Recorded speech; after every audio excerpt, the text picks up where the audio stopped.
Bismillahirrahmanirrahim. Assalamualaikum warahmatullahi wabarakatuh. Waalaikumsalam warahmatullahi wabarakatuh. Pertama-tama marilah kita panjatkan puji syukur kehadirat Allah Subhanahu wa taala, karena dengan berkat izin dan kuasa-Nya lah kita masih dapat berkumpul di tempat ini dalam mengikuti diseminasi atau penyebaran pemahaman tentang budaya positif. Kedua kalinya sholawat serta salam tak lupa kita curahkan kepada junjungan kita Nabi besar Muhammad SAW yang telah membawa kita dari alam kegelapan menuju ke alam terang benderang.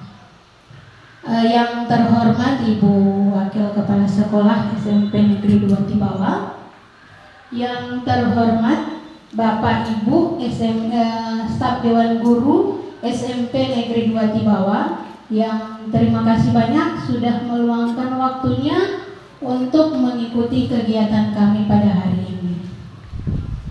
Baiklah Bapak Ibu, sebelum kita mulai kegiatan diseminasi ini, pada hari ini kegiatan akan saya buka dengan mengucapkan basmalah.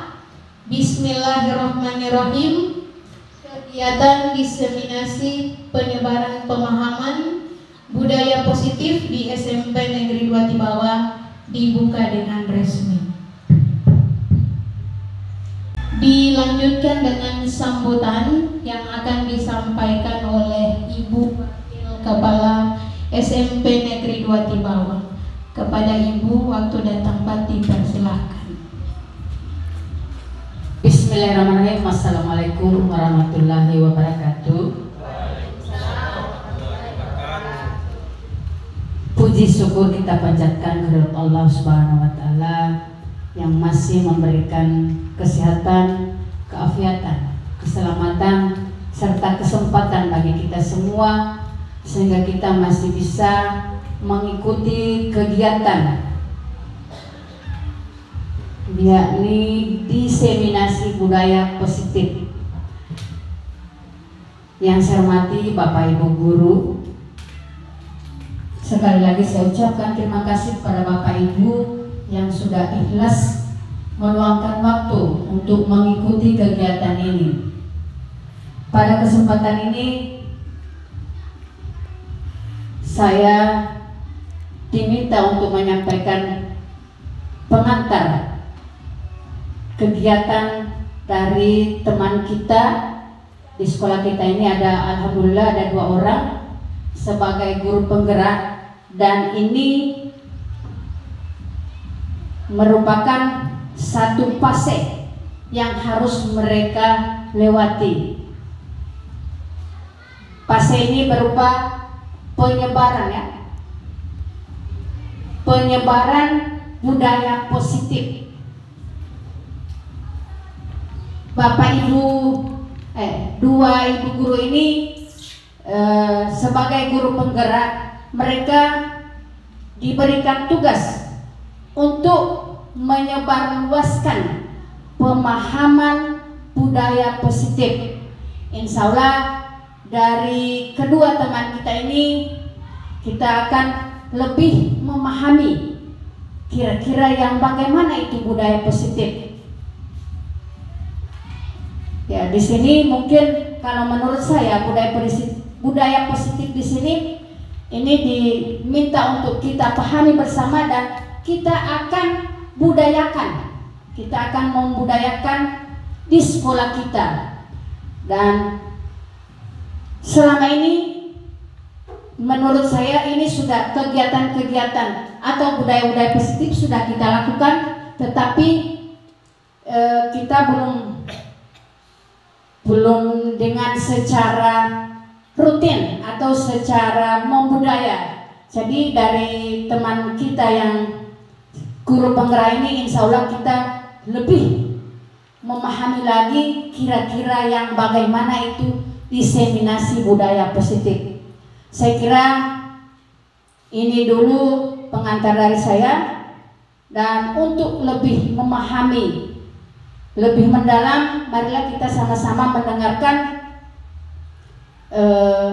sosialisasi pemahaman budaya yang akan disampaikan oleh Ibu Hendra Muhammad SPD. Saya kira ini dulu dari saya. Wabillahi taufiq wal hidayah. Wassalamualaikum warahmatullahi wabarakatuh.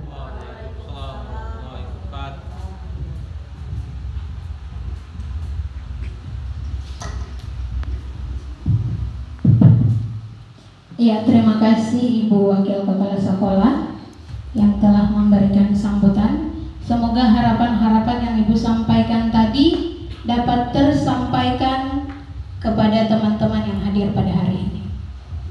Baiklah Bapak Ibu, untuk mempersingkat waktu pada hari ini, tujuan kami melakukan diseminasi ini adalah sebagai salah satu untuk pemenuhan tugas kami, yakni yang ada pada modul 1.4 tentang budaya positif.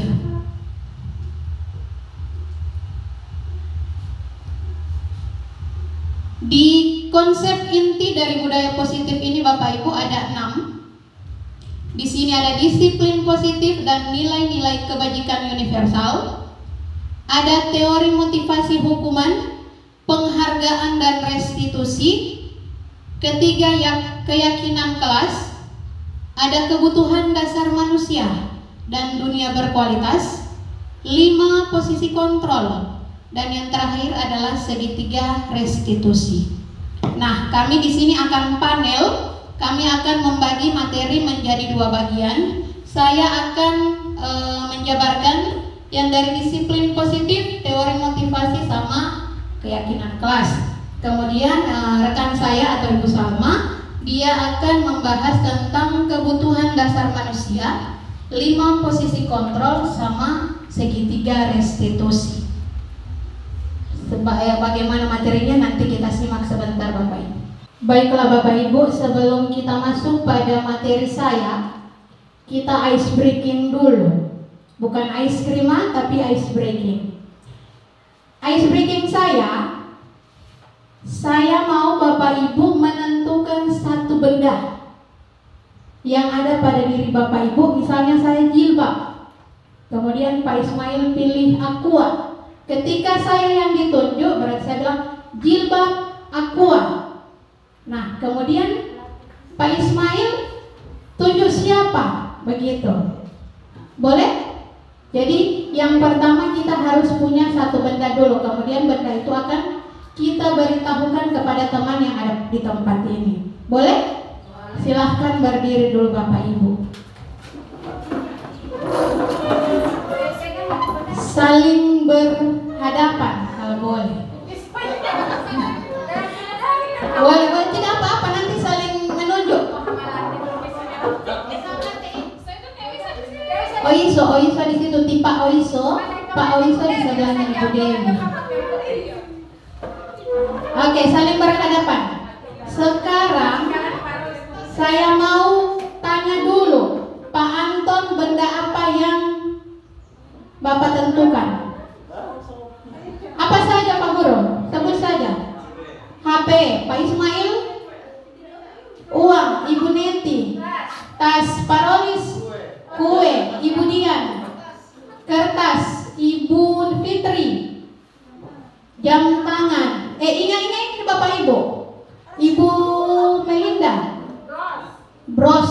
Jadi HP, uang, tas, kue, kertas, jam tangan, bros, mouse, pulpen, kacamata, cincin, laptop. So boleh Bapak Ibu? Nah, saya ulang dari belakang. Laptop, cincin, kacamata, pulpen, mouse, bros, jam tangan, kertas, kue, tas, uang, dan HP. Nah, saya sendiri sudah paham. Sekarang kita mulai. Kalau saya jilbab, saya jilbab.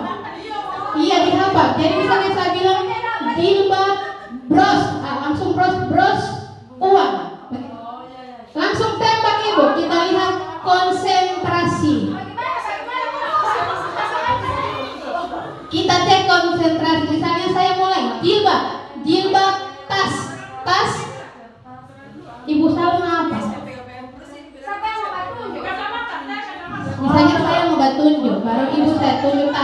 Berarti ibu bilang tas, kue. Kue. Tuju dulu sendiri, kemudian orang lain. Boleh? Oke. Coba saya mulai dari Ibu Salma. Ibu Salma, gelang. So, boleh mulai? Oke. 1, 2, 3. Konsentrasi. Jilbab, gelang. Jam tangan. Berarti belum fokus. Iya, terserah ibu sampai yang ibu mau tunjuk, tidak seharusnya yang di samping kiri kanan. Oke, boleh? Oke, ibu saya ulang. Jilbab, mouse. Mouse, Cincin. uang. Kacamata. Siapakah?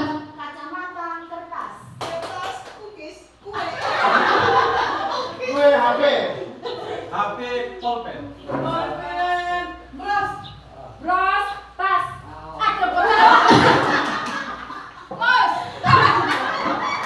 Berarti sudah 2 kali putaran Ibu Niti yang belum konsentrasi.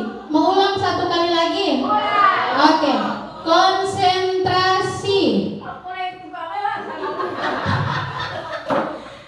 Jilbab, gelang. Tas. Tas, Kue. HP. HP. Bros. Kacamata. Uang. Laptop. Kertas, cincin. Cincin pulpen. Oke, terima kasih, mantap. Jadi so fokus ya, so boleh memulai materi kalau begitu. Silakan duduk Bapak Ibu. Oke, berarti so mulai ada semangat baru. Tadi saya lihat slow mungkin sekarang juga kan sudah jam 11:30 lewat. Boleh lanjut Bapak Ibu? Boleh. Oke, sekarang saya masuk di disiplin positif dan nilai-nilai kebajikan universal. Pertama, perubahan paradigma pembelajaran. Saya ingin tahu Bapak Ibu, kan kita bahas tentang budaya positif. Kira-kira budaya positif apa yang ada di sekolah kita? Contoh budaya positif apa yang sering kita lakukan yang berada di sekolah kita? Berdasarkan profil pelajar Pancasila. Ini. Profil pelajar Pancasila kan ada 6. Beriman dan bertakwa kepada Tuhan Yang Maha Esa dan berakhlak mulia, berkebinekaan global, bergotong royong, kreatif, bernalar kritis, dan mandiri. Kira-kira contoh budaya positif apa yang ada di sekolah kita yang sering kita lakukan? Angkat tangan. Bergotong royong. Contohnya seperti apa Ibu gotong royongnya?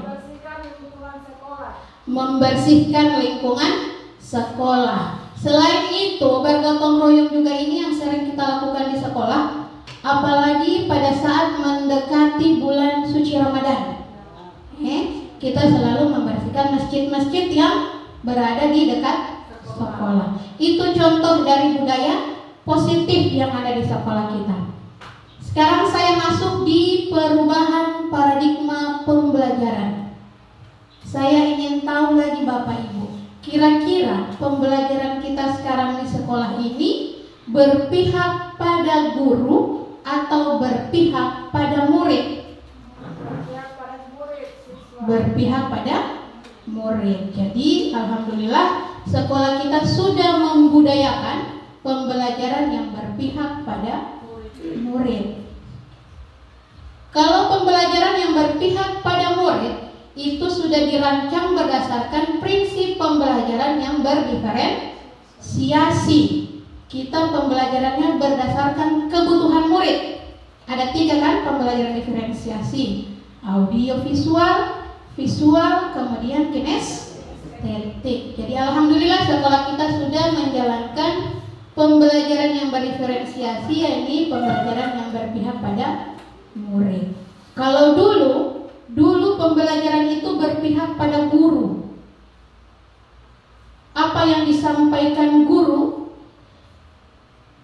kita harus mengikuti apa yang disampaikan tersebut.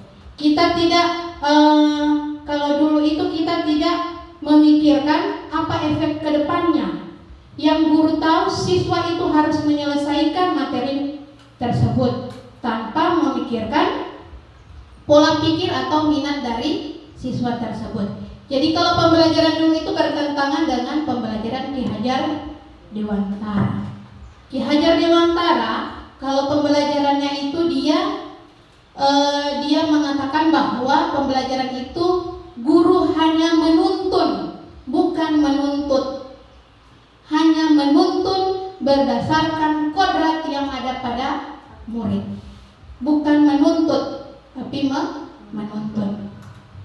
Kemudian pembelajaran yang berdiferensiasi sehingga peserta didik belajar sesuai dengan kebutuhannya berdasarkan tahap perkembangan sesuai teori psikologis modern untuk mewujudkan profil pelajar Pancasila. Nah, dari berdiferensiasi ini kita juga harus menuju ke sini, ke 6 dimensi yang ada pada profil pelajar Pancasila. Paham Bapak Ibu? Jadi untuk perubahan ke depan, kalau seperti saya akui sebelum saya mengikuti CGP ini, saya itu adalah guru yang menuntut, bukan menuntun. Saya menuntut murid saya untuk memahami pembelajaran saya seperti ini. Saya tidak memikirkan bagaimana minat dan bakat dari murid. Jadi insya Allah pelan-pelan sama-sama kita akan melakukan perubahan pembelajaran. Boleh Bapak Ibu? Boleh. Kemudian yang kedua A ini, kegiatan kepalan tangan. A dan B, Anda dan teman Anda, ini kan sudah berpasangan. Yang sebelah kiri itu si A, yang sebelah kanan itu si B. Coba Bapak Ibu ambil kertas. Ambil kertas, kemudian tulis satu benda yang paling Bapak Ibu sayangi. Tulis, kemudian dikepal di tangan Bapak Ibu, dikepal sekuat tenaga. Cuman satu orang Bapak Ibu, satu meja itu berpasangan, hanya satu yang memegang kertas. Hanya satu yang memegang kertas, yaitu si A. Tentukan mana si A, mana yang A kiri. Kiri mana kiri? Nah, kiri. Kemudian kanan B. Boleh? Silakan tulis A. A silakan ditulis benda yang paling disayang, benda yang paling disukai. Kemudian si B akan berusaha membuka kepalan tangan. Kira-kira si A ini mampu membuka atau tidak? Si B, Bapak Ibu, boleh tampar boleh. Si B boleh melakukan berbagai macam upaya. Boleh menghardik, boleh membujuk, boleh. Silakan dikepal pada tangan yang paling Ibu anggap kuat. Si A yang mengepal, kemudian si B yang berusaha untuk membuka. Terserah dia mau tarik DP tangan, silakan berusaha si B. Saya mau lihat mana yang mau terbuka, mana yang tetap tertutup. Oke, so boleh 30 menit paralis. Silakan tulis Pak. Tiba tidak ada benda yang disayang. Boleh. Tulis saja sesuai keinginan Bapak Ibu. Cuma dikepal satu tangan. Pastikan tangan yang mengepal itu tangan yang kuat. Disorong-sorong Ibu Melinda kalau tidak mau. Oke, sudah? 30 menit. Sudah, silakan si B melakukan 30 detik. 30 detik. Oke, silakan angkat tangan.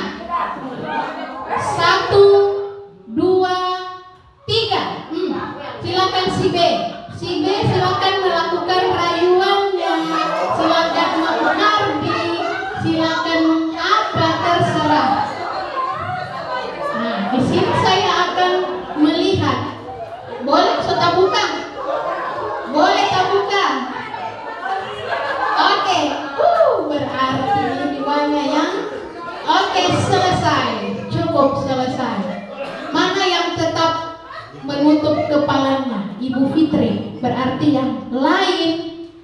berarti ini Bapak Ibu yang lain termakan oleh keraguan. Seharusnya Bapak Ibu, seharusnya benda yang kita sayang itu siapapun ingin memilikinya, tetap kita akan genggam. Tetap kita akan genggam. Sekarang Bapak, saya mau tanya, yang pegang kendali siapa, A atau B? A. Berarti si A ini dia mudah untuk untuk dirayu.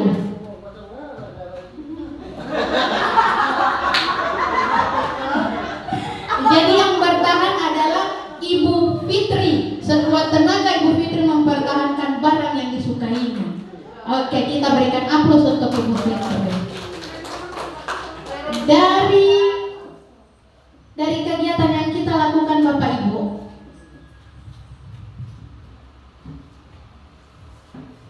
inilah yang kita dapatkan. Ilusi. Perubahan paradigma berdasarkan teori kontrol atau ilusi kontrol. Yang pertama, ilusi guru untuk mengontrol murid. Hanya hayalan. Oh, saya bisa mengontrol murid. Tapi kenyataannya tidak. Yang kedua, ilusi bahwa semua penguatan positif, efektif, dan bermanfaat. Kenyataannya juga tidak Bapak Ibu. Karena penguatan yang positif bagaimanapun itu tidak akan bermanfaat jika kita salah memberikan kepada murid. Yang ketiga, ilusi bahwa kritik dan membuat orang merasa bersalah dapat menguatkan karakter. Nah, fokus di sini Bapak Ibu. Membuat orang merasa bersalah dapat menguatkan karakter. Ada yang bisa berpendapat sesuai atau tidak? So, kita salahkan. Apa dia menguatkan karakter?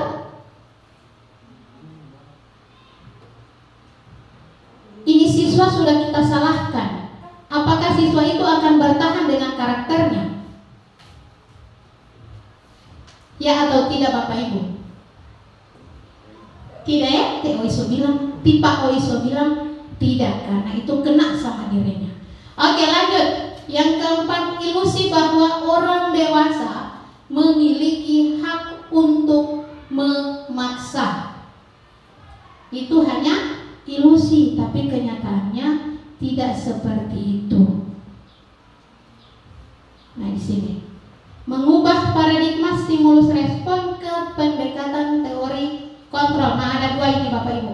Yang stimulus respon sama teori kontrol. Di sini kita mencoba mengubah orang agar berpandangan sama dengan kita. Ternyata pada teori kontrol itu tidak bisa. Seharusnya kita berusaha memahami pandangan orang lain tentang dunia. Kita tidak bisa memaksakan, tidak bisa mengubah orang agar berpandangan sama dengan kita. Boleh Bapak Ibu? Setuju atau sepakat? Berdua ini dan jawabannya tetap sama. Yang selanjutnya perilaku buruk dilihat sebagai suatu kesalahan. Kalau kita pakai teori kontrol, semua perilaku memiliki tujuan. Orang lain bisa mengontrol saya, itu hanya ilusi. Tetapi yang sebenarnya kalau menggunakan teori kontrol, hanya Anda yang bisa mengontrol diri Anda. Betul atau tidak? Yang keempat, saya bisa mengontrol orang lain, sedangkan orang pendiri tidak bisa kontrol, apalagi orang lain. Anda tidak bisa mengontrol orang lain. Pemaksaan ada pada saat bujukan gagal. Kolaborasi dan konsensus menciptakan pilihan-pilihan baru. Next. Disiplin positif. Bapak Ibu so pernah dengar disiplin? Disiplin itu selalu berhubungan dengan apa? Pekerjaan, tata tertib, apalagi? Peraturan, disiplin. Harus harus menaati tata tertib, nanti harus menaati peraturan. Kalau di kami yang kami dapatkan, disiplin itu artinya adalah belajar. Disiplin mengacu pada disiplin diri yang memiliki tanggung jawab terhadap apa yang dilakukannya berdasarkan nilai-nilai yang diyakini.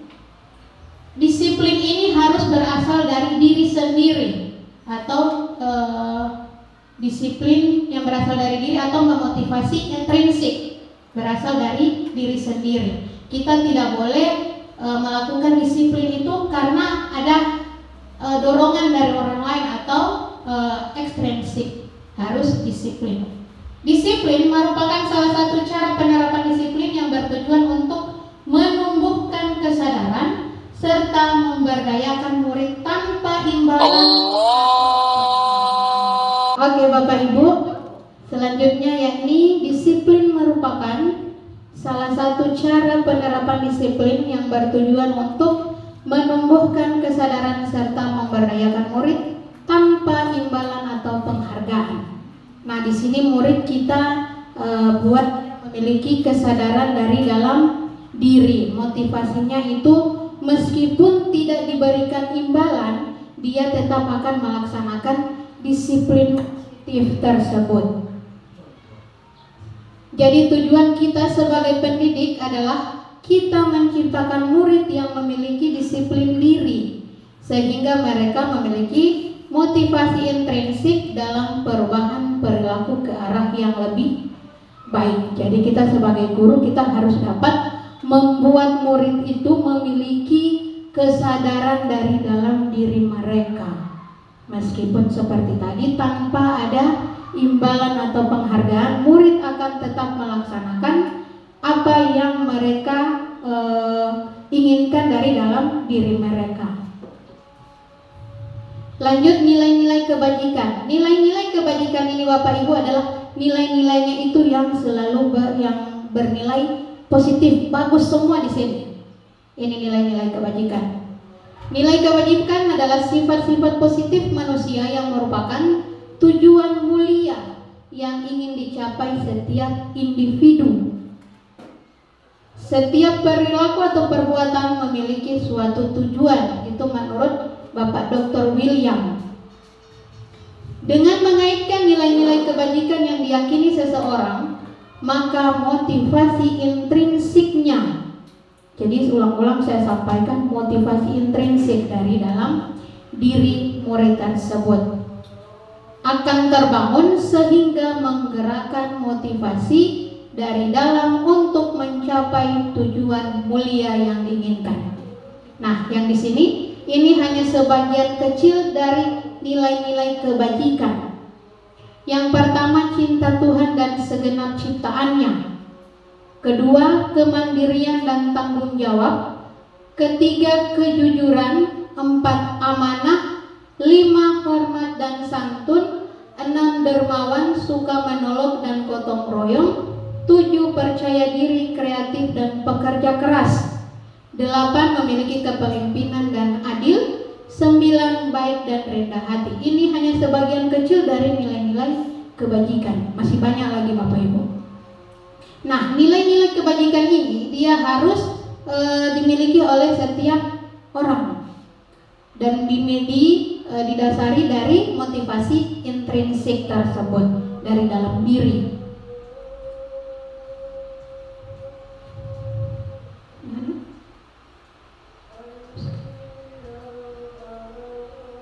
Nah, sekarang teori motivasi, hukuman, konsekuensi, dan restitusi. Nah, itu juga gak ada. Teori motivasi perilaku manusia ada dua, motivasi eksternal dan motivasi internal. Nantinya motivasi internal ini yang intrinsik tadi, dia akan menuju ke disiplin positif. Misalnya, yang pertama, untuk menghindari ketidaknyamanan atau hukuman. Biasanya kan murid, dia selalu memikirkan apa yang akan terjadi apabila saya tidak melakukannya. Berarti itu ada dorongan dari luar. Kira-kira apa yang akan terjadi bila saya melanggar ini? Berarti ada dorongan dari luar. Kemudian yang kedua, apa yang akan saya dapatkan apabila saya melakukannya? Misalnya, biasanya murid kalau orang mau suruh harus ada DP imbalan. Kalau misalnya kita tidak berikan imbalan, berarti dia tidak melaksanakan tugas itu dari dalam dirinya. Kemudian yang motivasi internal atau intrinsik itu adalah untuk menghargai diri sendiri.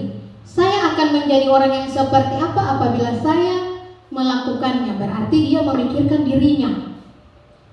Kira-kira apa yang akan saya menjadi orang seperti apa saya ini apabila saya melakukan hal tersebut.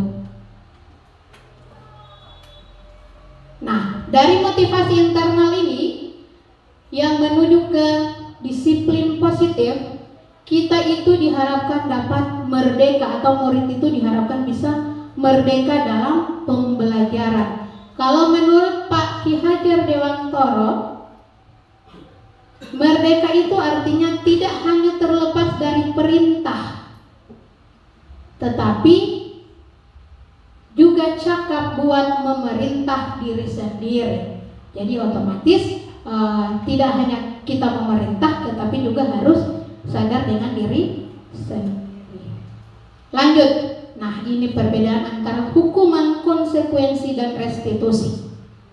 Kalau hukuman dia bersifat satu arah, dilakukan secara tiba-tiba tanpa direncanakan, itu hukuman.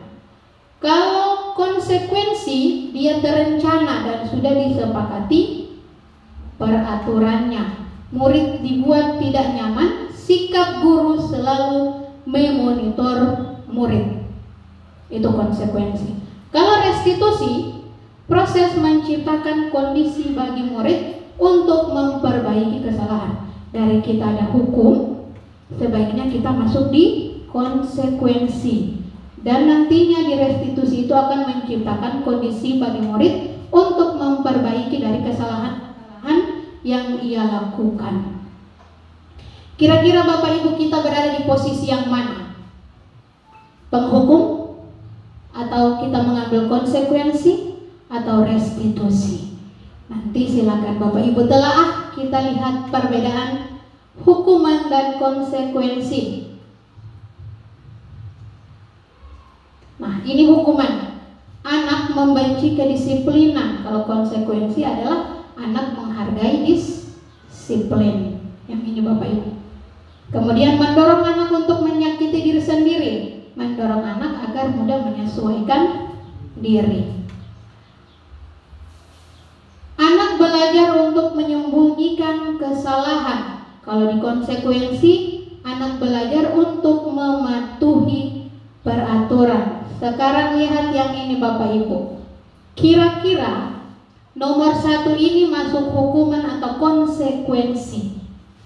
Mencatat 100 kali di dalam buku kalimat saya tidak akan terlambat lagi karena terlambat ke sekolah. Konsekuensi atau hukuman? Konsekuensi. Oke, ingat-ingat jawaban Bapak Ibu. Yang pertama konsekuensi, mencatat 100 kali di dalam buku kalimat saya tidak akan terlambat lagi karena terlambat ke sekolah. Yang kedua, lari mengelilingi lapangan fut 2 kali karena terlambat hadir di sekolah. Hukuman. Murid diminta untuk push up 15 kali karena tidak menggunakan masker ke sekolah. Konsekuensi atau hukuman? Murid diminta untuk push up 15 kali karena tidak menggunakan masker. Hukuman atau konsekuensi? Konsekuensi. Karena ini sudah ditetapkan. Oh, nanti kita lihat jawabannya. Yang keempat, menggantikan kertas tugas temat yang telah dicoret-coret. Konsekuensi. 5. Membersihkan tumpahan air di meja tulis karena tersenggol pada saat belajar. Murid disuruh untuk mengenakan sepatu seharian di sekolah karena tidak mengenakan sepatu hitam. Hukuman atau konsekuensi? Pokoknya ingat DP jawaban. Sebentar lihat. Lari mengelilingi lapangan basket 2 kali karena terlambat 10 menit untuk pelajaran PJOK. Konsekuensi. Kita lihat jawabannya. 1 hukuman, mencatat 100 kali di dalam buku kalimat saya tidak akan terlambat lagi. Itu kan tidak disepakati. Oh, jadi dia masuk hukuman. Yang dua tadi adalah hukuman. Lari mengelilingi lapangan voli karena terlambat hadir di sekolah. Apakah di sekolah kita sudah ada kesepakatan mau terlambat lari di lapangan? Tidak ada. Berarti ini adalah hukuman. Berarti Bapak Ibu sudah bisa memahami perbedaan hukuman dan konsekuensi. Kalau hukuman bersifat satu arah dan tiba-tiba tanpa direncanakan. Kalau konsekuensi sudah direncanakan dan sudah ada kesepakatan. Ini ditambah dengan restitusi. Nah, identitas gagal itu kebanyakan yang di hukuman. Kenapa saya bilang kebanyakan yang hukuman? Karena ketika murid kita hukum, sebenarnya ini Bapak Ibu materi kita ini bertolak belakang dengan apa yang ada di sekolah kita. Toh? Dari awal Bapak Ibu ada saya jelaskan bertolak belakang tidak dengan pemahaman kita yang sekarang. Bertolak belakang toh? Kadang setuju, kadang tidak setuju. Nah, itulah manfaat penyebaran pemahaman budaya positif pada hari ini. Kalau restitusi, di sini kan sesuatu yang menyakitkan harus terjadi. Kalau konsekuensi sesuatu harus terjadi karena itu sudah di kesepakatan atau disepakati. Kalau restitusi merupakan pilihan. Kalau restitusi tadi adalah cara untuk menyelesaikan suatu masalah. Kalau hukuman dia di sini, akhirnya nanti di sini. Murid akan membenci peraturan karena selalu dihukum. Kemudian murid akan menghormati peraturan karena sudah ada kesepakatan. Jadi konsekuensi ini adalah sifatnya netral. Kalau restitusi, murid menghormati dirinya dan orang lain. Dia sudah sadar dengan kesalahan yang akan diberikan sehingga dia memiliki cara untuk menyelesaikan masalah tersebut. Yang restitusi ini bersifat positif. Boleh Bapak Ibu? Sekarang nah ini dia. Dihukum oleh penghargaan. Setuju atau tidak Bapak Ibu? Penghargaan menurunkan kualitas, penghargaan mematikan kreativitas, penghargaan mengurangi motivasi intrinsik. Betul atau tidak?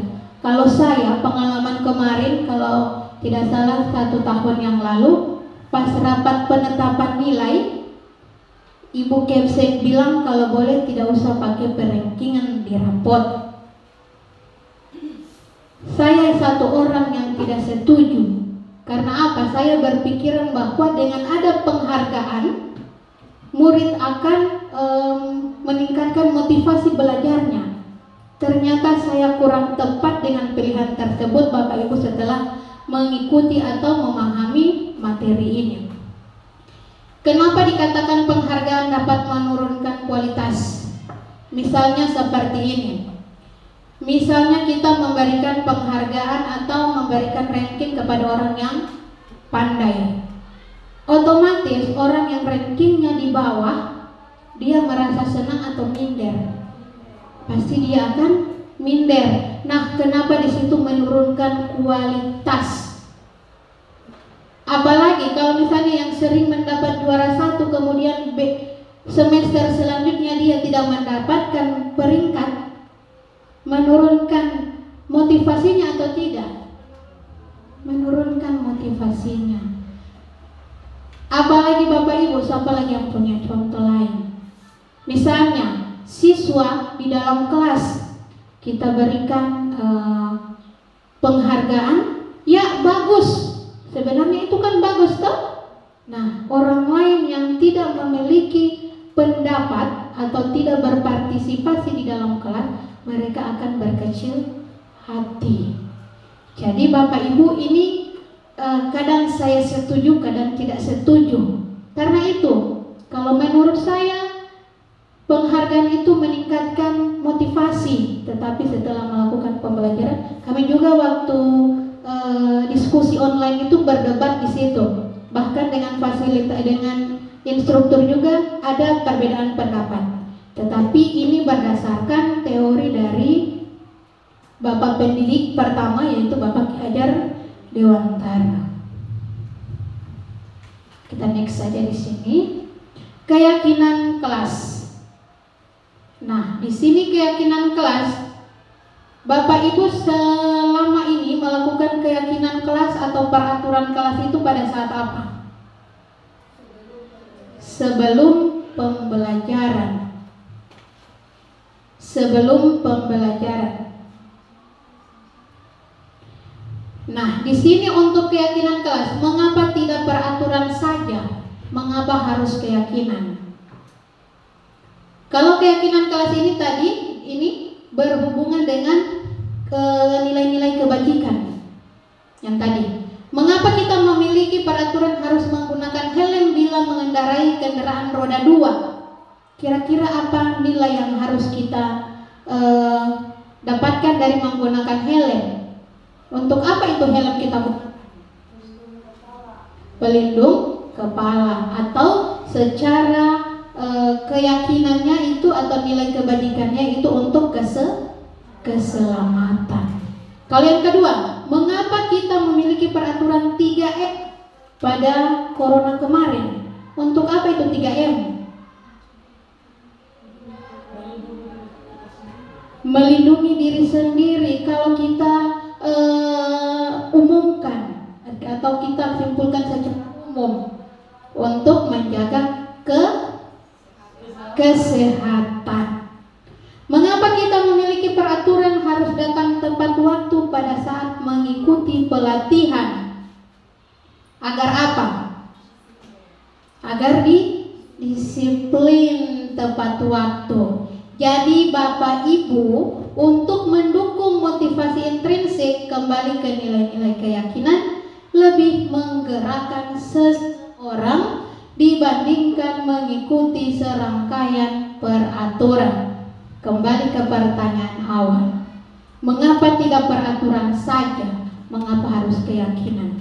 Kalau peraturan dibuat perseorangan, kalau keyakinan dibuat sama-sama atau ada kesepakatan. Biasanya kalau peraturan ini hanya fokus di guru yang memberikan peraturan tanpa disepakati oleh murid. Jadi guru yang menuntut, bukan menuntun. Sekarang kita masuk di sini. Setelah kita melakukan peraturan kelas, kita masuk di keyakinan kelas. Jadi keyakinan kelas ini lahir dari sini, peraturan kelas, kemudian ke keyakinan kelas. Setelah kita berhasil di keyakinan kelas, sudah kita laksanakan keyakinan kelas, akan terjadi lingkungan yang positif. Kalau lingkungan kita sudah positif, otomatis budaya positif akan tercipta dengan baik. Boleh Bapak Ibu? Semoga boleh. Nah, di sini ini contoh dari peraturan, ini keyakinan. Kalau di keyakinan ini dia beda-beda tipis dengan nilai-nilai kebajikan tadi. Selalu mengembalikan buku ke tempatnya. Biasa orang punya peraturan begitu toh? Selalu mengembalikan buku ke tempatnya. Berarti kalau dibuat dalam keyakinan kelas adalah tanggung jawab. Dilarang mengganggu orang lain. Berarti harus ada saling menghormati. Hadir di sekolah 15 menit sebelum pembelajaran dimulai. Kalau saya Bapak Ibu yang di sini ini yang selalu langgar. Hadir di sekolah 15 menit sebelum pembelajaran dimulai. Berarti nilai keyakinannya adalah menghormati orang lain serta komitmen. Dilarang melakukan kekerasan, berarti adanya keselamatan menghormati orang lain. Lanjut Bapak Ibu. Nah, di sini ini kegiatan pendalaman tentang keyakinan kelas. Kalau kami itu diajarkan dengan tabel T dan tabel Y. Kalau tabel T itu tampak seperti dan tampak seperti. Misalnya, Kalau tampak hadir tepat waktu, kenyataannya hadir tidak tepat waktu. Ini hanya untuk pendalaman tentang keyakinan kelas. Kalau yang tidak tampak itu berarti lawan dari tampak. Ini contoh dari tabel Y.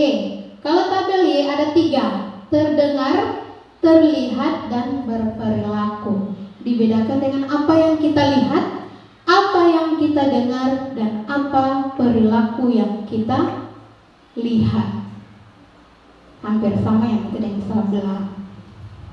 Nah ini, guru tugasnya apa, murid tugasnya apa.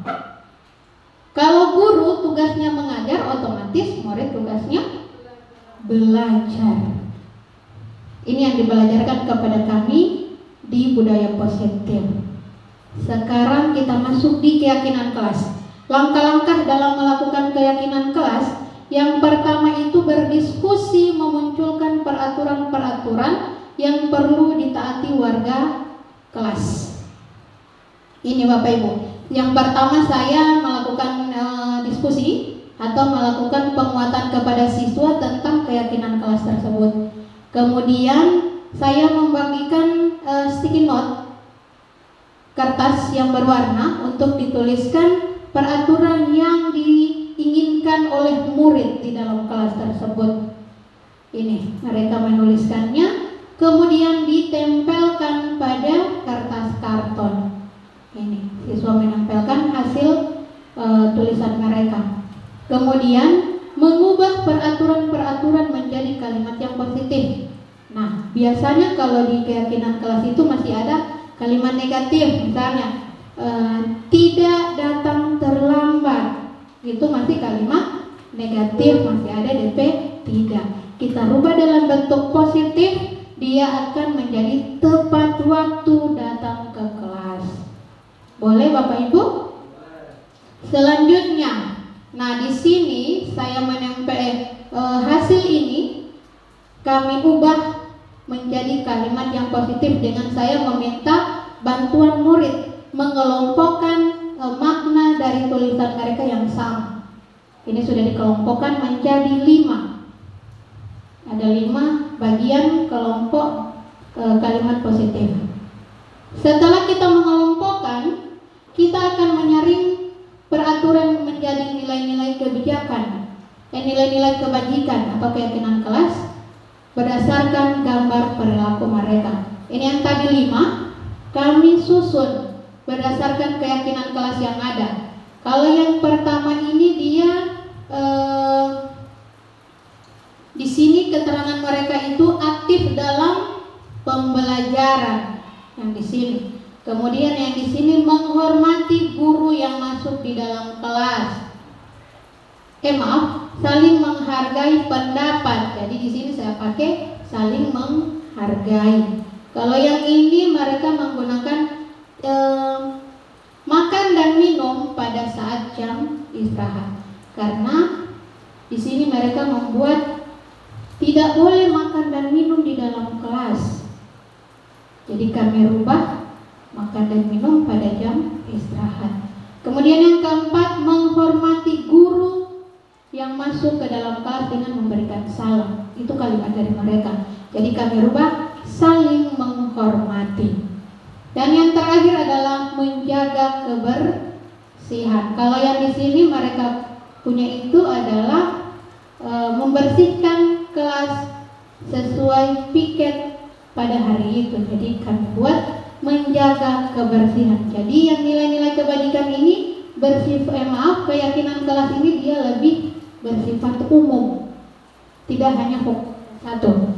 Selanjutnya, setelah mereka menyaring kalimat-kalimat tersebut, kemudian setelah dibuat dalam bentuk kalimat keyakinan kelas, ini mereka menandatangani.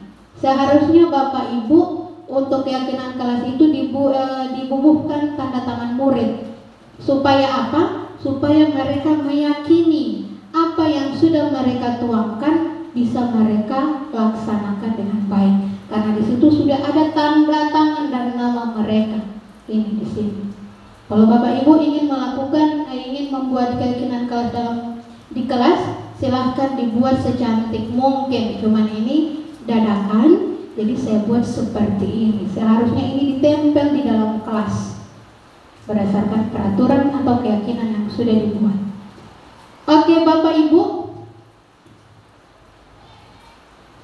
Nah, karena di sini karena di sini slide-nya sudah ice breaking, otomatis materi yang saya sampaikan pada hari ini sudah selesai.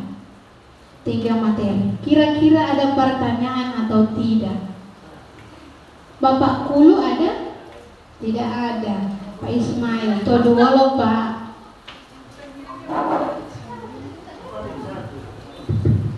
Tes 1 2. Ya, pada salam saja.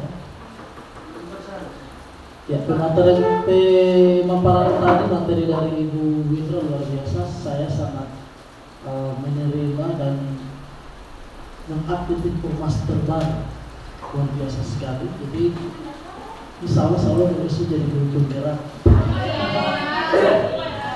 Ya, pertanyaan saya sebenarnya bukan pertanyaan juga, Saran. karena tadi Ibu menyentuh tentang motivasi intrinsik. Nah, ini motivasi intrinsik ini luar biasa sekali. Kalau untuk adik-adik kita kan masih banyak yang kurang. Nah, sekarang pertanyaan saya, kira-kira dari ibu mulai dari SD sekolah sampai sekarang bahkan berguru di sini, saya penasaran, kira-kira apa motivasi intrinsik dari Ibu Windra dan Ibu Salma, apalagi sudah menjadi calon guru penggerak. Ya, amin, insya Allah. Jadi saya ingin tahu, karena ini kan pembahasan toh, jadi pengalaman itu saya ingin tahu saja. Baru, ya itu saja dari saya. Lebih dan kurangnya mohon maaf. Assalamualaikum warahmatullahi wabarakatuh. Waalaikumsalam warahmatullahi wabarakatuh. Terima kasih Bapak Ismail yang sudah memberikan pertanyaan.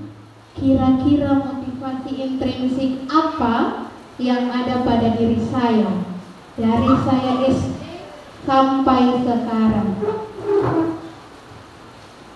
Yang pertama Bapak Ibu, motivasi yang ada pada diri saya itu yang pertama, saya adanya dorongan dari orang tua.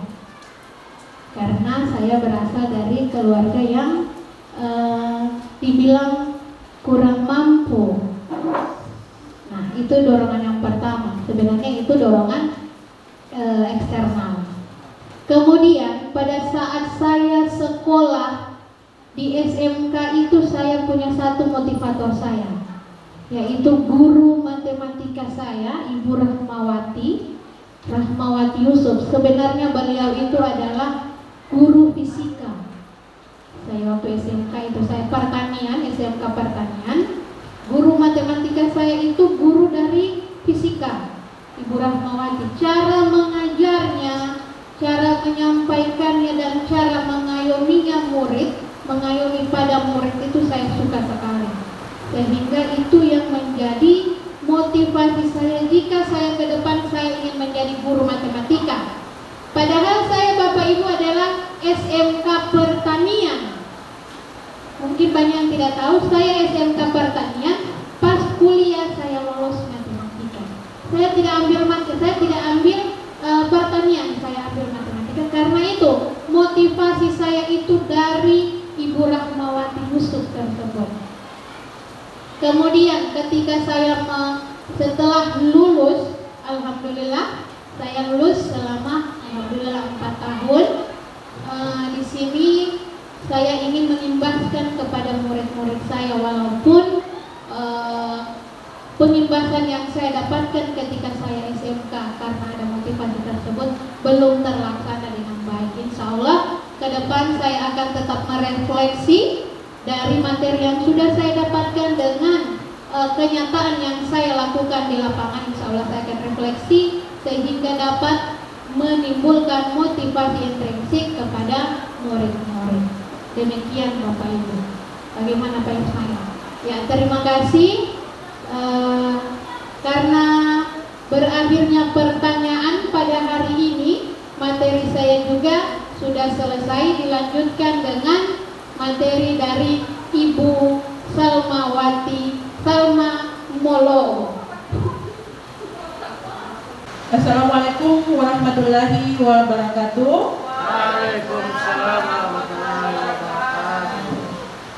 Pertama-tama saya ucapkan terima kasih kepada Bapak Ibu guru hebat yang sudah membersamai kegiatan kami pada hari ini dalam rangka diseminasi budaya positif untuk pemenuhan tugas kami di calon guru penggerak.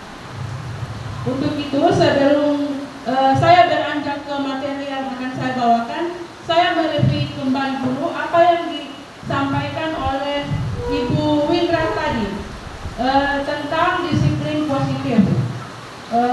Pada tiga poin yang dibawakan oleh Ibu Windra tadi, itu adalah hal yang sangat penting untuk kita implementasikan di sekolah kita, karena dengan disiplin positif itu akan membawa murid-murid kita berkarakter positif. Itu akan dengan sendirinya siswa atau murid kita terdorong melalui motivasi intrinsik, yaitu dengan sendirinya mereka akan berbuat positif, bersikap positif. Jadi insya Allah kedepannya dengan pemaparan materi-materi ini, sekolah kita akan lebih, siswanya akan bersikap lebih positif lagi. Itu seperti itu. Nah, sekarang sebelum kita beralih ke materi yang akan saya bawakan, kita ice breaking dulu karena dari tadi materinya agak padat, jadi kita melemaskan dulu otot-otot. Ice breaking kita untuk kesempatan hari ini, kita akan bermain kata sambil menggerakkan tangan berhadapan. Bapak Ibu silakan mencari pasangan.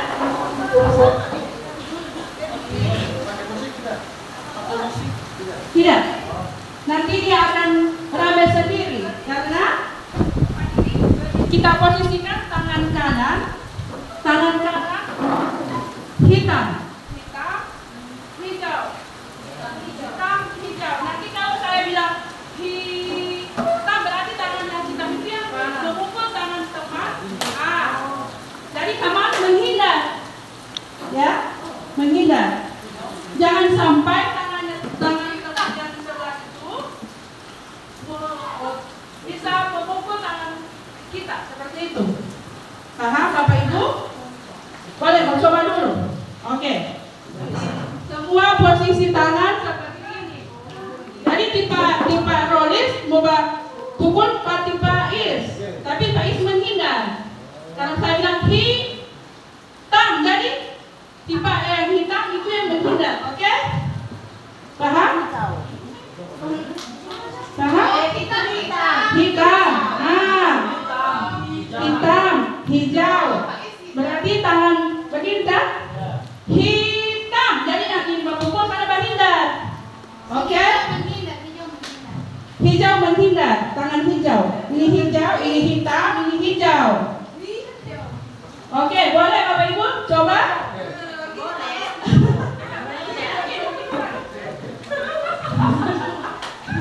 Jadi di situ ada yang satu mau pukul, ini menghindar, yang hijau. Yang hitam memukul, hijau menghindar. Yang hijau memukul, hitam menghindar. Iya. Teman, ini hitam, hijau, hitam, hijau. Oke, bisa dimulai? Bisa dimulai Bapak Ibu? 1, 2, 3.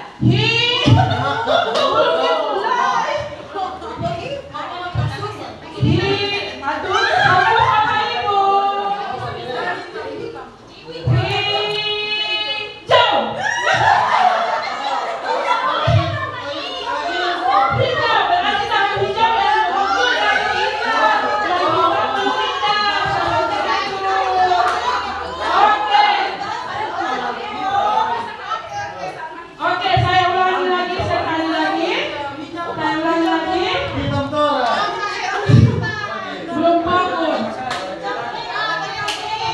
Oke, saya ulangi lagi ya. Hitam. Ada yang tidak fokus. Oke, untuk materi saya seperti penyampaian Ibu Indra tadi ada 3 poin. Yang pertama, kebutuhan dasar manusia dan dunia berkualitas. Kemudian yang kedua, posisi kontrol guru, dan yang ketiga itu teori segitiga restitusi. Itu bukan lagi teori tapi pendalamannya, pengimplementasian yang ada di murid, seperti itu. Untuk yang poin yang pertama, kebutuhan dasar manusia dan dunia berkualitas. Kira-kira Bapak Ibu ada yang tahu apa kebutuhan dasar manusia? Kita sebagai manusia kan punya kebutuhan dasar. Nah, bagus. Makan, minum, apa lagi? Sandang, papan, pakaian. Apalagi Bapak Ibu? Nah, pada siswa juga, kita saja sebagai orang dewasa punya berbagai macam kebutuhan dasar. Begitupun dengan siswa. Nah, ketika seorang murid melakukan suatu perbuatan yang bertentangan dengan nilai-nilai kebajikan yang telah disampaikan tadi atau melanggar peraturan, hal itu sebenarnya dikarenakan mereka gagal memenuhi kebutuhan dasar mereka. Seperti itu. Misalnya, seorang siswa berbuat kesalahan berarti ada sesuatu yang tidak terpenuhi di dalam dirinya. Itu Bapak Ibu. Nah, seperti yang Bapak Ibu sebutkan tadi, kebutuhan dasar manusia itu ada 5. Yang pertama itu bertahan hidup, kemudian kasih sayang dan rasa diterima, kemudian penguasaan, yang keempat kebebasan dan kesenangan. Ini adalah kebutuhan dasar manusia. Lanjut, di sini saya berikan studi kasus yang kebetulan mungkin kasusnya mirip dengan siswa kita yang di tahun kemarin, perwaliannya Ibu Linda di Rangga kalau tidak salah. Ini studi kasusnya, tapi saya beri nama Ibu Zainab. Saya temui kasus ini, saya siap di internet, tapi saya lihat, saya angkat. Kenapa saya angkat? Karena seperti kasus kita di tahun kemarin. Ini, Ibu Zainab, guru wali kelas 9B, sedang bingung menghadapi ulah salah satu murid di kelasnya yang bernama Dani. Beberapa anak mengeluhkan Dani yang sering meminta bekal makan siang dan uang jajan mereka dengan paksa, seperti si Rangga waktu itu, Belinda ya. Dan jika tidak diberikan, dia akan memukul. Jika Anda menghadapi situasi seperti Ibu Zainab tadi, apa yang akan Anda lakukan? Dan menurut Anda, kira-kira apa alasannya? Nah, berdasarkan kasus ini, ada kemiripan dengan kasusnya si Rangga. Bagaimana dengan Ibu Linda yang pernah menangani itu? Apa yang Ibu lakukan dengan Rangga pada saat itu? Dan menurut Ibu Linda, kira-kira apa alasannya? Setelah Ibu Linda konfirmasi, apa alasannya? Pada saat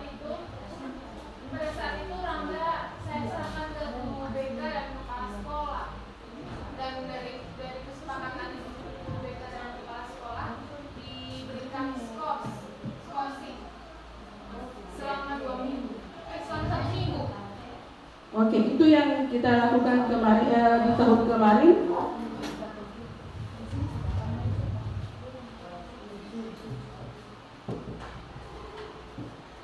Nah, alasan yang pertama dari kasus yang saya angkat ini, karena ia lapar.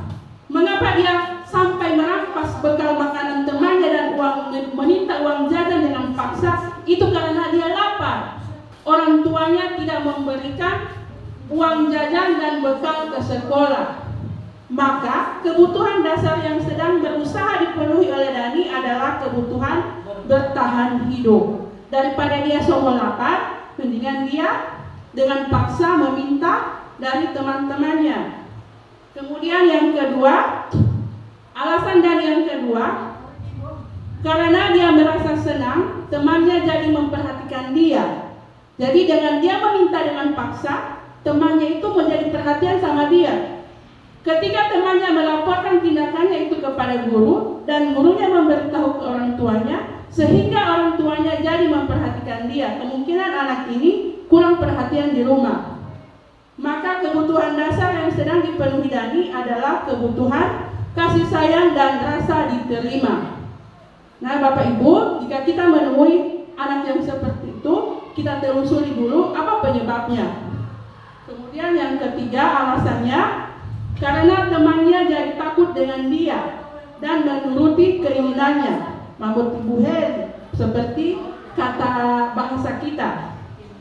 Maka sebetulnya Dani sedang berusaha memenuhi kebutuhan dasar kekuasaan. Itu adalah salah satu kebutuhan dasar manusia. Tetapi si Dani ini salah menempatkan untuk kekuasaan ini. Kemudian yang keempat, karena dia merasa bosan dengan bekal yang dibawakan ibunya dan uang jajan yang tidak cukup, oleh karena itu dia mencoba makanan teman-teman yang bermacam-macam atau meminta uang jajan dari teman-temannya dengan paksa. Maka Dani sedang berusaha memenuhi kebutuhan kebebasan. Next. Yang alasan yang kelima, kenapa dia melakukan hal ini? Karena iseng saja dan menikmati ekspresi wajah teman-temannya yang kesal. Karena diambil makanannya dan menurut dia ekspresi teman-temannya itu lucu. Maka berarti Dani sedang berusaha memenuhi kebutuhan akan kesenangan. Yang ini yang terjadi pada si Rangga kemarin. Saat dia memukul temannya, tiba-tiba alasannya kenapa kamu memukul temanmu? Suka memukul. Karena dia suka. Karena dia senang memukul temannya. Nah, itu yang sikap yang seperti itu kita butuh bimbing. Kita arahkan dia agar dia tidak melakukan yang seperti itu lagi. Kemudian dunia berkualitas. Dunia berkualitas adalah tempat khusus dalam pikiran kita, tempat kita menyimpan gambaran representatif dari semua yang Anda inginkan. Bisa berisi orang-orang, hal-hal dan apa saja yang terbaik dalam hidup Anda dan membuat Anda merasa bahagia dan terpenuhi kebutuhan dasar. Itu dunia berkualitas. Jika semua kebutuhan dasar manusia ini terpenuhi, maka dengan sendirinya kita akan berkualitas. Seperti itu juga dengan siswa. Menurut Dr. William Glasser menyebutnya seperti semacam album foto, sehingga isinya tidak akan terlalu banyak. Hanya akan terdiri dari beberapa hal saja yang sangat signifikan dan benar-benar terbaik dalam hidup Anda, yang membuat hidup Anda menjadi lebih bermakna. Kebutuhan dasar bersifat lebih umum dan universal, sedangkan dunia berkualitas lebih unik dan personal. Oke, lanjut. Nah, kalanya seperti pada murid kita juga mempunyai gambaran dunia berkualitas mereka. Tentunya sebagai guru, kita ingin mereka memasukkan hal-hal yang bermakna dan nilai-nilai kebajikan yang hakiki ke dalam dunia berkualitas mereka. Kan itu tujuan kita sebagai guru, memberikan yang terbaik kepada siswa agar mereka berkualitas. Bila guru dapat membangun interaksi yang memberdayakan dan memerdekakan murid, maka murid akan meletakkan dirinya sendiri sebagai individu yang positif dalam dunia berkualitas karena mereka menghargai nilai-nilai kebajikan. Nah, di saat ketiga poin yang sudah disampaikan oleh Ibu Indra tadi terpenuhi, maka dengan sendirinya siswa tersebut akan berkualitas. Bukan berkualitas dalam hal akademik, tetapi dalam sikap dan karakter. Itu.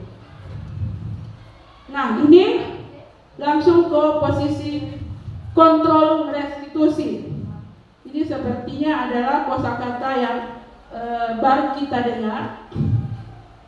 Jika posisi kontrol ini restitusinya kita tutup dan hanya pada posisi kontrol, itu apa menurut Bapak Ibu, apa yang disebut dengan posisi kontrol itu menurut Bapak Ibu?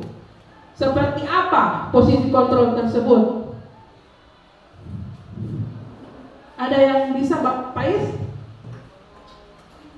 Ya, kalau seperti Ibu Salma bilang tadi, kalau seandainya kata restitusi itu ditutup dan ada hanya posisi kontrol, maka yang terjadi adalah kekuasaan tertinggi ada sama kita. Jadi kita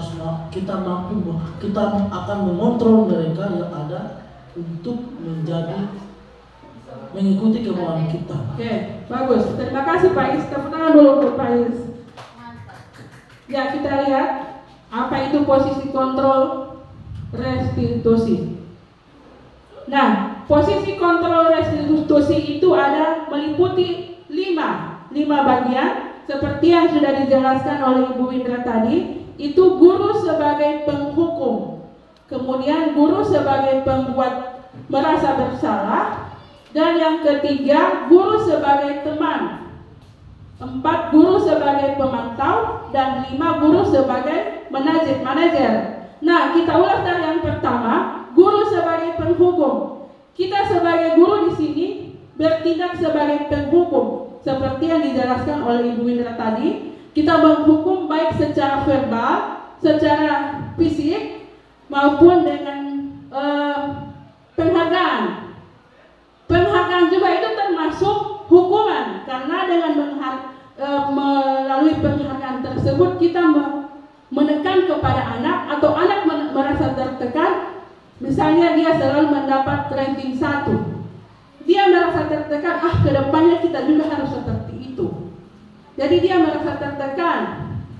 Kemudian guru sebagai pembuat merasa bersalah.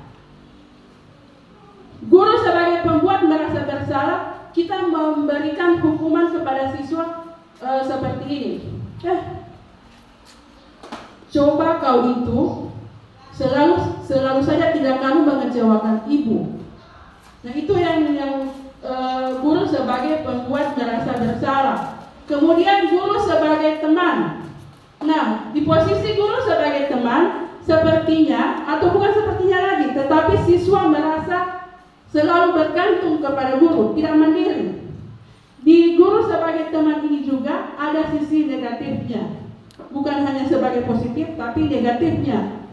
Karena kita berada di posisi siswa peralihan dari masa anak-anak ke remaja yang masa-masa pubertas. Nantinya posisi teman ini akan membuat mereka merubah persepsi kepada guru, seperti itu. Kemudian guru sebagai pemantau. Di pemantau ini tipe guru selalu pakai cek, pakai daftar pemantau. Dia tidak pernah menegur secara langsung, dia hanya mencatat apa saja kesalahan siswa. Kemudian yang kelima, guru sebagai manajer. Nah, di guru sebagai manajer ini, guru bertindak atau bisa mengayomi siswa, seperti itu. Nanti kita lihat penjelasan berikutnya melalui tabel ini, 5 posisi kontrol.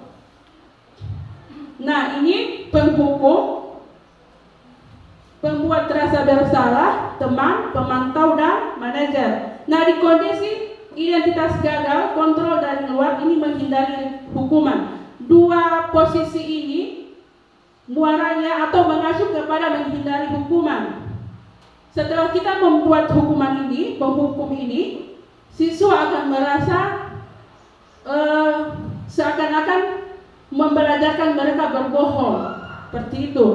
Jadi guru motivasinya, guru berbuat, caranya guru berkata itu menghardik, menunjuk-nunjuk, menyakiti, menyindir. Nah, untuk pembuat rasa bersalah, itu dia berceramah dan mengatakan seharusnya atau ibu kecewa dengan perbuatanmu. Kemudian untuk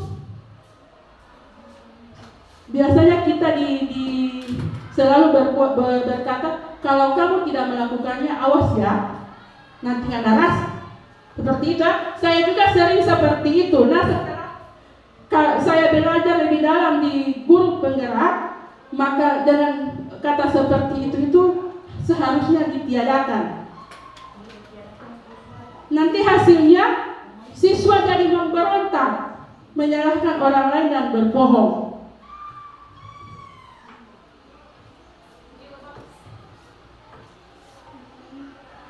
Oke, kemudian kaitan dengan dunia berkualitas. Murid meletakkan guru di luar dunia berkualitas. Jadi, tipe guru yang kuat berhukum, itu siswa akan meletakkan posisi gurunya di luar dunia berkualitas. Berarti tipe guru itu dia berkualitas, orang menghukumani. Kemudian, murid berkata, biarkan saja, nanti juga dia marah-marah lagi. Nah itu kan pengolah ke sana, mau marah-marah ulang balik dia. Nah dampak pada murid itu mengulangi kesalahan. Kesalahannya selalu berulang, ditegur berulang lagi. Itu posisi penghukum. Kemudian pembuat rasa bersalah. Tipe guru selalu berceramah atau ibu. Tipe ada kata mungkin kena. Kemudian yang kedua, guru berkata, kamu sudah tahu, ibu lelah sekali mengatakannya, ibu stres dengan keadaan kamu. Itu seperti itu yang, apalagi saya selalu mengucapkan seperti itu. Kemudian menyembunyikan siswa, hasilnya menyembunyikan, menyangkal dan berbohong. Dari hukuman yang kita berikan, hasilnya akan seperti itu. Kemudian kaitan dengan dunia berkualitas, murid meletakkan guru di dalam dunia berkualitas. Dia berbeda dengan yang tadi. Kalau di pembuat rasa bersalah, guru sudah dimasukkan ke dalam dunia berkualitas. Kemudian kata muridnya selalu keluar, maaf bu, saya salah, seperti itu. Kemudian dampaknya pada murid itu dia merasa rendah diri.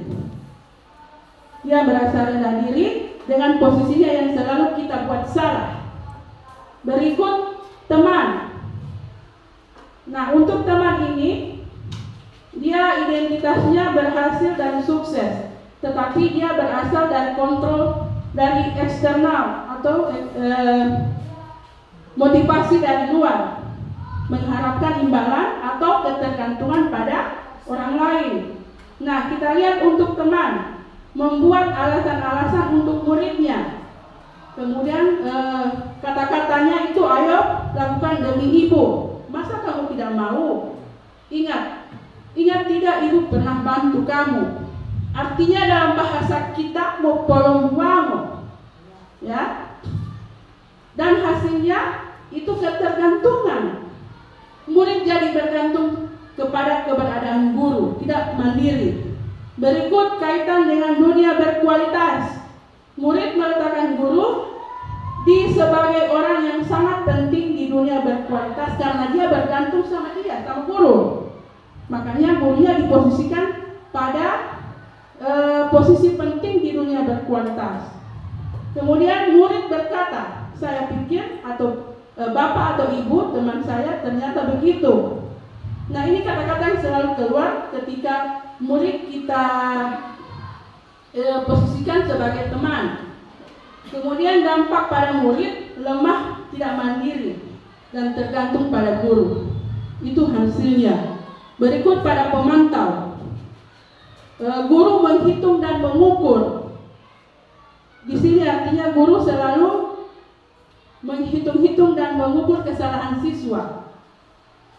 Kemudian perkataan guru selalu berkata apa peraturannya, dan hasilnya menyesuaikan diri bila diawasi. Berarti di sini kalau siswa kerja nanti ada guru yang mengawasi. Dan kaitan dengan dunia berkualitas, murid meletakkan guru, peraturan dan hukum di dunia berkualitas. Kemudian murid berkata, berapa banyak bintang yang saya harus peroleh, berapa halaman yang harus saya tulis. Itu ya, itu pemantau. Dia mau kasih tugas mau dapat bintang. Kemudian dampak pada murid, menitik beratkan pada sanksi dan hadiah untuk dirinya. Berarti di sini siswa berlomba untuk mendapat pujian. Lalu kita pindah ke identitas berhasil atau sukses atau kontrol diri. Ini menghargai diri sendiri.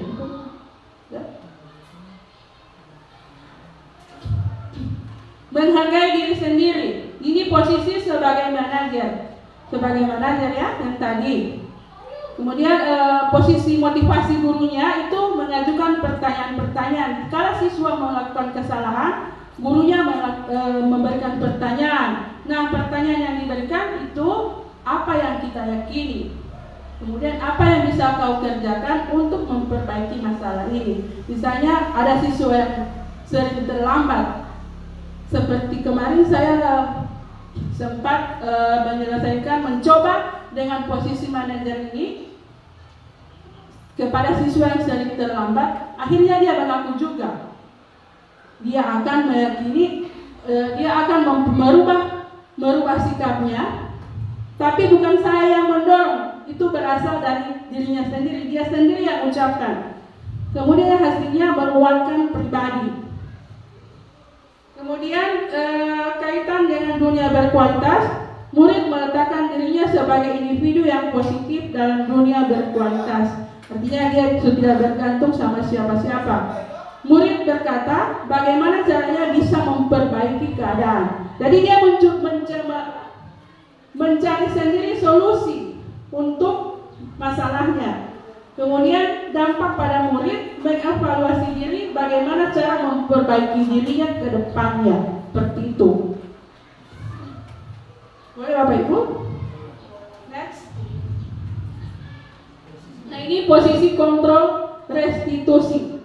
Menurut Bapak Ibu, dari kelima posisi kontrol restitusi ini, mana yang lebih bagus kita berikan atau kita implementasikan kepada murid-murid kita nanti? Kalau yang lebih bagus ini manajer, sebagai manajer. Tetapi kalau menurut saya, apa yang kita lakukan selama ini paling banyak guru itu hanya sebagai pemantau, yang seharusnya sebagai manajer. Ada juga ini teman sebagai teman. Saya lihat di tiga posisi. Ya, sama kita ini paling banyak ini. Sebagai teman, ini anak-anak yang tidak tuntas, bahkan sampai perwalian yang menjaga. Jadi ini berlaku sekali sama kita orang ini. Saya kira ini, jadi untuk ke depan lebih bagus kita sebagai manajer. Ya, terima kasih Ibu Neti atas pertanyaan atau tanggapannya. Kita berikan aplaus dulu untuk Ibu Neti. Ya Bu, alhamdulillah anak-anak kita di sini sudah berada di posisi ini. Nanti lama kelamaan dia beriringan dengan waktu apabila kita konsisten melakukannya secara intensif, bukan? Dari sini dia akan beranjak ke sini, pemantau. Kemudian perlahan-lahan dengan posisi yang ini kita jalankan akan beralih ke sini, Bu. Jadi kita butuh proses, butuh kolaborasi, butuh kerjasama kita semua. Bukan hanya pekerjaannya Ibu Wali Kelas atau Guru BK. Jadi semua kita bertanggung jawab untuk melaksanakan budaya positif atau disiplin positif ini. Next. Nah, di sini apa yang dikatakan oleh Ibu Neti itu benar. Posisi kontrol restitusi di antara kelima posisi ini sebaiknya guru menggunakan posisi kontrol sebagai manajer. Nah, sebagai manajer, guru dapat berbuat sesuatu bersama murid. Kita melakukan kesepakatan, mempersilahkan murid bertanggung jawab dan mendukung murid agar menemukan solusi setiap permasalahan yang terjadi. Karena dengan kesepakatan itu, dengan sendirinya akan muncul sikap positif atau nilai-nilai positif seperti tanggung jawab. Kan dia yang mengucapkan, jadi dia juga yang harus tanggung jawab. Seperti itu. Posisi kontrol restitusi selain manajer yaitu mengacu pada restitusi yang menjadikan murid sebagai manajer buat dirinya sendiri, sehingga dapat tercipta identitas positif pada diri murid. Nah, dari sini, dari posisi manajer yang kita berikan, dengan sendirinya menjadikan murid itu menjadi manajer untuk dirinya sendiri. Berarti dia bisa memimpin dirinya sendiri, bisa mengelola dirinya sendiri. Lanjut. Nah, yang ketiga materi dari saya itu adalah segitiga restitusi.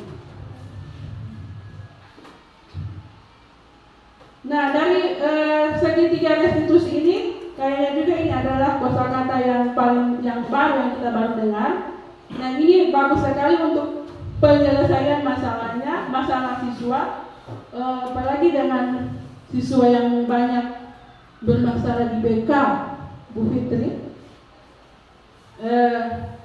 Siswa banyak masalah itu, permasalahannya lebih bagus kita selesaikan dengan menggunakan teknik segitiga restitusi. Nah, 3 tahapan itu, yang pertama menstabilkan identitas. Kita stabilkan dulu identitasnya, jangan dia sobakalai kamari baru langsung diberondong oleh beberapa pertanyaan, jadi orangnya semua gugup seperti itu, atau dia sudah tidak tahu apa yang dia mau bilang. Kemudian validasi tindakan yang salah, kita tanyakan mengapa dia berbuat seperti itu, pasti ada alasannya. Yang ketiga, menanyakan keyakinan. Nah, setelah identitasnya distabilkan, sudah ditanyakan apa penyebab masalahnya, kemudian kita menanyakan keyakinan yang kita sepakati bersama dia. Makanya tadi Ibu Windra menjelaskan, keyakinan kelas atau keyakinan sekolah itu lebih bagus dilakukan di awal tahun pelajaran, supaya kita bisa membuat kesepakatan bersama siswa dan meminimalisir semua permasalahan yang terjadi di antara siswa dengan baik siswa dengan siswa maupun siswa dengan guru. Lanjut. Nah, pada saat menstabilkan identitas ini dilakukan berdasarkan prinsip bahwa membuat kesalahan adalah bagian dari proses pembelajaran yang nantinya akan menggeser identitas gagal ke arah identitas sukses. Nah, dia di saat sebelum stabil identitasnya, misalnya dia berkelahi, pas kita mengundang dia, kan orang yang bersalah itu pasti dia merasa gagal. Nah, dengan menstabilkan identitasnya, kita buat dia relax, kita buat dia senang dulu. Nantinya identitas gagal itu akan berubah ke arah identitas sukses. Dengan teknik 5 kontrol guru yang tadi, posisi kontrol yang tadi. Lanjut, menstabilkan identitas itu ada beberapa ciri-cirinya. Yang pertama, berbuat salah itu hal yang manusiawi. Itu yang harus kita ucapkan kepada siswa ketika kita menstabilkan identitasnya. Kemudian yang kedua, tidak ada manusia yang sempurna. Jadi bisa kita mengucapkan kata-kata ini, otomatis dia akan merasa dia itu diperhatikan. Kita itu bisa bagaimana ya, membuat dia merasa nyaman seperti itu, kita pasti bisa menyelesaikan permasalahan ini. Dan pada saat ini pasti dia akan menangis. Bapak Ibu tidak tertarik untuk mencari atau begini. Di saat ini ciri-cirinya yang keempat ini kita ucapkan bahwa Ibu tidak tertarik untuk mencari tahu siapa yang benar dan siapa yang salah. Bapak, Ibu lebih tertarik untuk menyelesaikan masalahnya. Kemudian yang kelima, kalau kamu menyalahkan dirimu sendiri terus-menerus, apakah kamu siap bersikap baik pada dirimu sendiri? Nah itu, kita berikan pertanyaan seperti itu. Pastinya orang yang bersalah itu selalu merasa bersalah. Apalagi kalau kita sebagai guru selalu menekan dia. Kemudian validasi tindakan yang salah.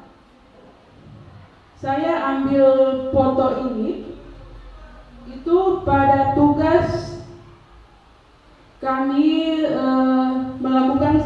ditugaskan untuk melakukan apa dulu? Percobaan segitiga restitusi. Ini saya ambil bukan karena saya asal tangkap dia saja, tetapi dari laporan teman-temannya ini. Dia sakit hati dengan tugas-tugasnya yang selalu dicontek oleh temannya. Dia melapor sama saya itu dan saya panggil. Nah ini validasi tindakan yang salah ini yang saya lakukan terhadap dia, siswa ini. Validasi tindakan yang salah dilakukan berdasarkan prinsip bahwa setiap perilaku berupaya memenuhi suatu kebutuhan tertentu, sehingga guru atau orang tua akan bergeser dari mindset stimulus respon menjadi proaktif. Jadi di saat siswa berbuat kesalahan itu, otomatis yang ada di mindset kita itu, oh dia itu nakal, dia itu begini, dia itu begini.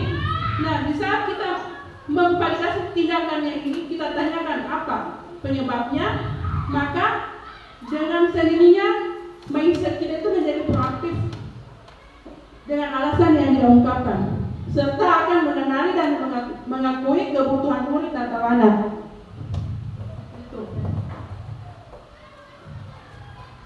Kemudian ciri-cirinya atau kata-kata yang kita gunakan untuk memvalidasi tindakan yang salah ini itu, kamu pasti punya alasan mengapa melakukannya. Jadi siswa berbuat sesuatu itu pasti ada alasannya. Kemudian apa yang penting bagi kamu? Kemudian yang ketiga, kamu boleh tetap berusaha mengapa sikap itu, tapi tambahkan sikap yang lain yang lebih baru. Maksudnya misalnya dia sering marah. Nah marah itu ganti dengan sifat nilai positif yang bagaimana. Nah itu yang kita diskusikan dengan dia. Maukah kamu belajar cara lain untuk mendapatkan yang kamu butuhkan tanpa harus marah-marah dan mengamuk, ya? Kemudian menanyakan keyakinan. Nah di menanyakan keyakinan ini kita memberikan pertanyaan-pertanyaan bermakna kepada murid atau anak untuk memunculkan motivasi diri dalam dirinya, motivasi intrinsik, sehingga mampu mengaitkan keyakinannya dengan tindakan yang salah. Misalnya dia berkelahi, atau ini dia marah karena pekerjaannya selalu dicontek. Nah dia mengamuk atau marah-marah sampai jengkel, memaki dan sebagainya. Nah kita kaitkan dengan keyakinan keras yang kita buat bersama dia, kita sepakati bersama dia di awal sebelum dia masuk ke kelas kita. Misalnya keyakinan apa yang telah kamu langgar? Bersediakah kau memperbaiki kesalahan ini? Dia sendiri yang menjawab. Nah nantinya dia sendiri juga yang akan mentaati semua peraturan yang dia sepakati bersama kita, seperti yang telah diuraikan oleh Ibu Windra di keyakinan keras tadi. Ini pertanyaan-pertanyaan untuk menanyakan keyakinan. Apa nilai yang kita percaya di sekolah? Nilai-nilai apa yang telah kita sepakati? Kemudian kelas yang ideal itu seperti apa menurut kamu? Jadi kita serahkan sama dia semua. Nanti dia yang akan menjawab apa yang harus dia lakukan. Kemudian apa yang kamu rasakan ketika kamu melakukan hal itu? Dan setelah melakukan hal itu, kamu menjadi orang yang seperti apa? Nanti dia akan jawab sendiri ini. Boleh Pak Yes?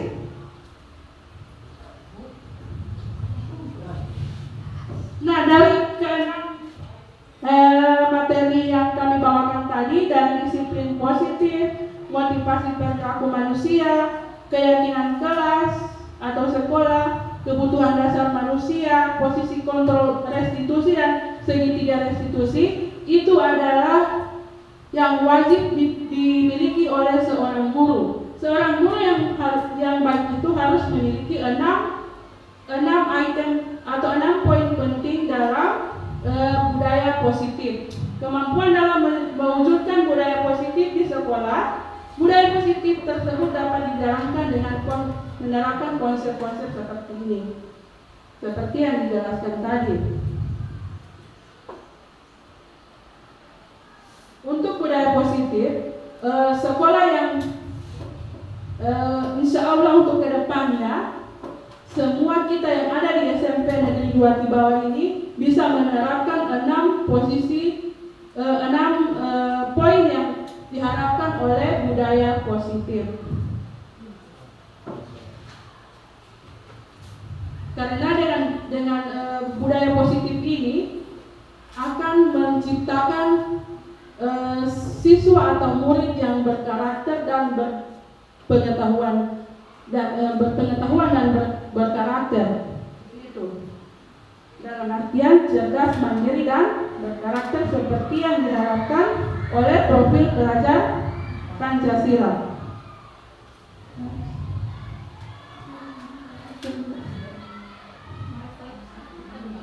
Ya, sekian dulu untuk pemaparan saya. Karena slide-nya sudah terakhir, terima kasih. Ada pertanyaan dari Bapak Ibu atau tanggapan? Kami persilakan. Iya, Pak Dasanot. Iya, Pak Dasanot dari saya. Luar biasa ya materinya, luar biasa sekali. Upgrade lagi baru dari Ibu Salma dan Ibu Indra. Jadi kalau bisa disimpulkan, pertama, untuk mencapai dunia berkualitas bagi peserta didik, kita harus menciptakan yang namanya budaya positif itu yang luar biasa. Nah, sebelum menjadi budaya positif, nah dikembalikan kepada kita sebagai pendidik. Nah, kalau seperti tadi yang Ibu Salma paparkan, peserta pendidik itu harus berada di posisi guru sebagai manajer. Nah, kalau dalam Islam itu biasakan ada yang bernama tabayun. Jadi kita tidak semerta-merta menyalahkan dan seterusnya. Tetapi jadi kata-katanya bukan menyalahkan akibat, tapi mencari sebabnya. Nah, sekarang Ibu Salma seberapa lama jadi guru? 16 tahun dengan sekarang. Ya, 16 tahun. Jadi lika-liku dunia pendidikan dan sebagai guru itu luar biasa. Pertanyaan saya, ini kan pembahasan dan refleksi. Pertanyaan ini dua, tapi saya jadikan satu saja supaya satu kali menjawab. Saya ingin mendengar sebuah kisah atau satu hal yang sesuai tema yang tadi. Satu hal yang Ibu Salma yang pertama sesali selama menjadi guru dari SD sampai di sini, dan hal itu berdampak secara kasat mata, ya, belum untuk sosial media, tapi secara kasat mata ada perubahannya. Kemudian yang berikutnya adalah satu hal juga yang positif. Apakah itu berupa motivasi yang bisa menjadikan anak itu berubah dan menggapai cita-citanya? Itu dari saya. Terima kasih. Assalamualaikum warahmatullahi wabarakatuh. Ada lagi dari Ibu yang lain? Supaya saya bisa jawab sekalian. Oke, terima kasih Pak Is, luar biasa sekali ya pertanyaannya. Yang pertama itu, Apa dulu hal yang disesali selama jadi guru? oh itu kisah saya selama menjadi guru selama 16 tahun. Selama 16 tahun terkait dengan materi yang saya bawakan tadi. Alhamdulillah saya, background saya itu bukan dari guru. Pendidikan awal saya bukan dari guru. Saya dari guru mengenyam dunia pendidikan guru itu di saat saya sebagai tenaga honor di SD, dan itu memegang atau menjadi wali kelas rendah. Bapak Ibu bayangkan bagaimana susahnya, sulitnya yang tidak punya background sebagai guru itu berdiri di depan anak-anak menerapkan konsep membaca, menulis, menghitung. Ya, bisa dibayangkan Bapak Ibu ya.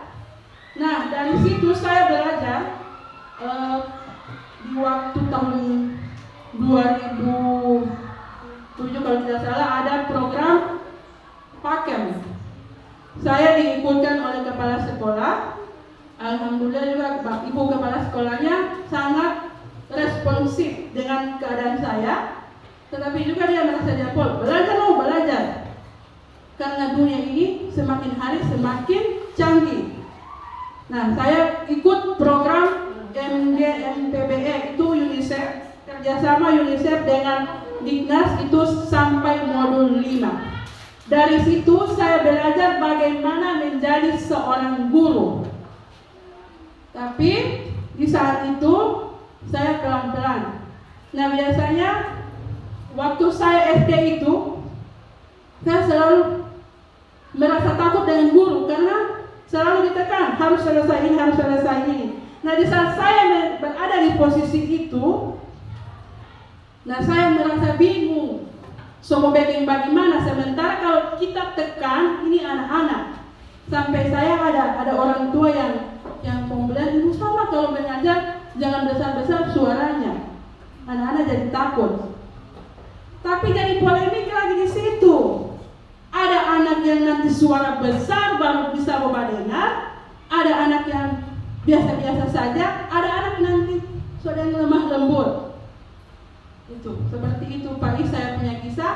Bahkan pernah saya mengajar 52 orang siswa anak kecil kelas 1 SD. Alhamdulillah bisa baca tulis 43 orang. 7 orang yang tidak bisa membaca. Itu setelah saya telusuri memang background dari keluarganya yang memang tidak bisa. Seperti itu. Dan alhamdulillah ada beberapa siswa saya yang dari saya ajar dari ABC 1, 2, 3 sudah menjadi orang-orang yang berhasil. Ada yang sudah jadi tentara, ada yang sudah jadi PNS, dan alhamdulillah saya di sini sudah 2 tahun. Saya merasakan hal yang berbeda dengan yang sebelumnya. Kalau misalnya saya mengajar itu terhadap anak-anak lemah lembut, dan harus saya siap dengan semua titik perangkat sebelum besok mengajar. Perangkatnya harus siap hari ini, dan itu berbentuk tematik mengaitkan seluruh materi. Berikut yang kedua, pertanyaannya apa? Pak Ibu? Yang Ibu sesali, setelah menjadi guru. Pasti ada hal-hal meskipun kecil tapi bisa berdampak. Benar sekali Bu. Hal-hal yang saya sesali sebagai guru terkait dengan materi tadi. Di saat saya sebagai guru itu pernah saya menghukum siswa karena tidak bisa menghitung. Saya hukum dia belum bisa pulang. Bapak Ibu bayangkan kelas 2 SD, waktu itu saya buat kelas 2 SD, sudah jam 11 belum pulang.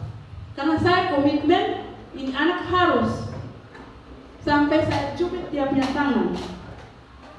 Nah sekarang saya kalau bertemu dengan dia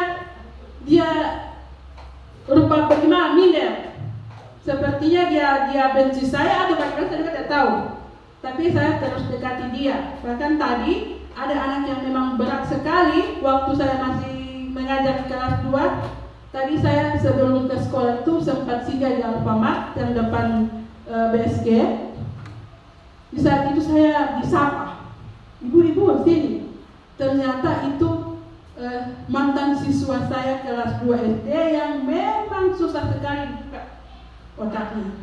Alhamdulillah sekarang sudah bisa mandiri.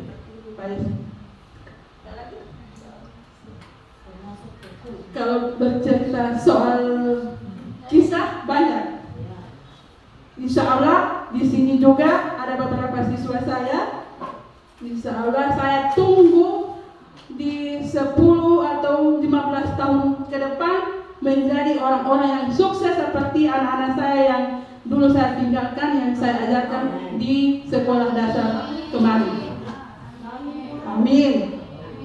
Amin kul. Ada lagi? Terima kasih. Yang intinya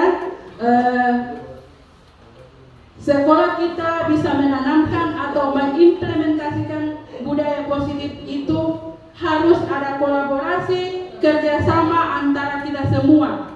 Tidak bisa hanya dibebankan kepada wali kelas, tidak bisa hanya dibebankan kepada guru bimbingan konseling, tapi itu adalah tanggung jawab kita bersama. Karena mendidik itu adalah sebuah anugerah, adalah sebuah nantinya akan menjadi pahala untuk kita di masa di akhir amal kita ya. Oke.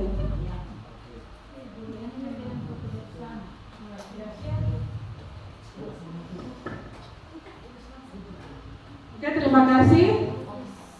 Cukup sekian dulu dari kami berdua.